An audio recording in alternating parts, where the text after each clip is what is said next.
We got these two police brutality cases. The jury awarded one victim $10 million and the other victim literally $1. Can you guess which is which? You see these two cops, they cross the street and something crazy happens. A crowd already starts forming and recording, but it's not clear what's exactly happening. What the fuck is going on? Let's see it from a different angle. Oh my God! Oh my God! Okay, why did these two cops cross the street and attack a man on a wheelchair? Let's rewind a few minutes back. Okay, now we can see the man on the wheelchair. His name is Benny War. He's a one-leg amputee. Oh, and by the way, he wears a prosthetic leg. He was right here for approximately 9 minutes with two friends. That's when two Rochester police officers showed up on the opposite side. Their purpose? To enforce City of Rochester's policy, which is known as clearing the block, where police officers go around telling people on sidewalks of high crime areas to move on. When the two officers approached Benny, they demanded that he leave. Benny told the officers that he was waiting for the bus. One of the officers replied back, "Fucking move." Benny again responded that he was waiting for the bus. At this point, Officer Ferrigno maced Benny's face. Officer Liberatore then suddenly and violently pushed Benny's motorized wheelchair over, causing Benny to fall and slam on the sidewalk on his left side. I'm about to bounce. Oh my God! Oh my God!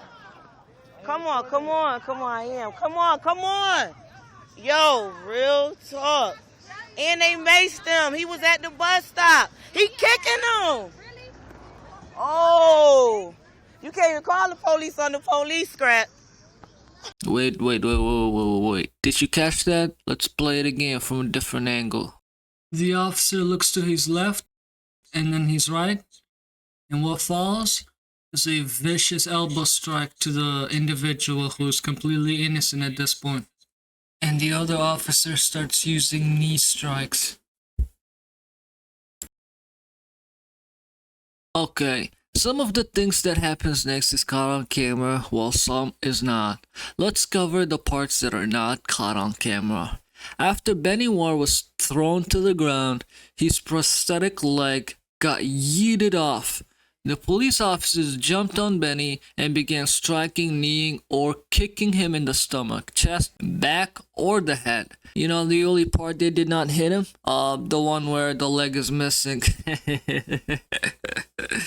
After using the legless man as a punching bag, they left him on the sidewalk for 25 minutes before an ambulance arrived and transported him to the hospital for medical treatment. Mr. Benny War got a ticket for disorderly conduct because he was accused of directing obscene language towards officers and also for resisting arrest. Both charges were eventually dismissed in court. Benny War filed a lawsuit and made claims for false arrest, excessive force, assault, battery, and loss of consortium. During the trial, there was medical proof presented to the jury that Benny War suffered non-displaced fractures of the left 7th, 8th, and 9th ribs, a traumatic brain injury causing word-finding problems, cognitive changes, persistent headaches, memory loss, PTSD, and much more. The jury concluded that Officer Anthony Liberato, which is the bold officer, violated the 4th Amendment by using excessive and unreasonable force. There was 3 forms of damages the jury considered: compensatory damages, punitive damages, and nominal damages. For compensatory damages, the jury refused to award any damages. For punitive damages, the jury imposed a whopping $0 in damages. And for nominal damages, the jury imposed, drumroll please, $1. After the jury trial, the local activists came out crashing out. Let's watch. Today, the United Christian Leadership Ministry held a news conference in response to the verdict of a case between Benny War and the Rochester Police Department. This verdict is unjust, inconsistent, inadequate, and insufferable. The jury's verdict was utterly egregious against the weight of the evidence provided by Mr. War's attorney. The jury failed to do what was right. They failed miserably in delivering a just verdict. War was awarded just $1 in damages by a federal jury. That was a $1 police brutality case, and it sounds crazy to say it. But now let's watch what a $10 million case looks like.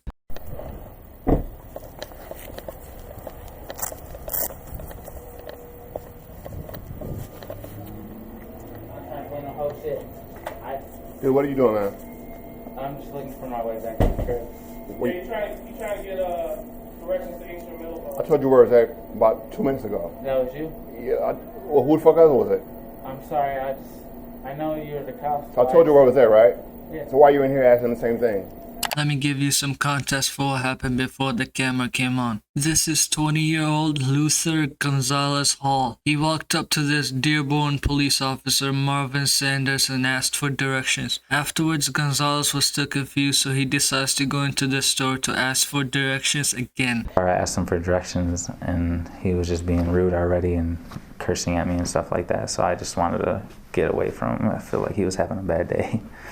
And so that's why I went to the White Castles and tried to ask them. He told me to like stay, leave, so I couldn't really know what to do because he was being real rude. He was putting on his gloves, and I got pretty scared. So I tried to leave the situation, and it just went downhill from there. Officer Marvin Sanders shows up to bully him. Let's watch. Dude, what are you doing, man? I'm just looking for my way back to the crib. Wait. You trying to get directions to Eastern Middle? I told you where it was at about 2 minutes ago. That was you? Yeah, well, who the fuck else was it? I'm sorry, I know you're the cops. So I told you where it was at, right? Yeah. So why are you in here asking the same thing? I'm not for sure where I'm going. I told you where to go. Alright, thank you. Is that accurate or no? Yeah, So why are you in here? I was just making sure. Making sure I told you the right thing? I'm not for sure where I'm going. I told you where to go, right? Yeah. So why are you in here? Alright, sorry. No. Why are you in here? I told you I wasn't for sure on the way I'm going. All right. You said go and Angola, right? Alright, thank you. Excuse No, me. I didn't. No, hold tight. Alright, thank you. Come here, guy. Come here. Yo.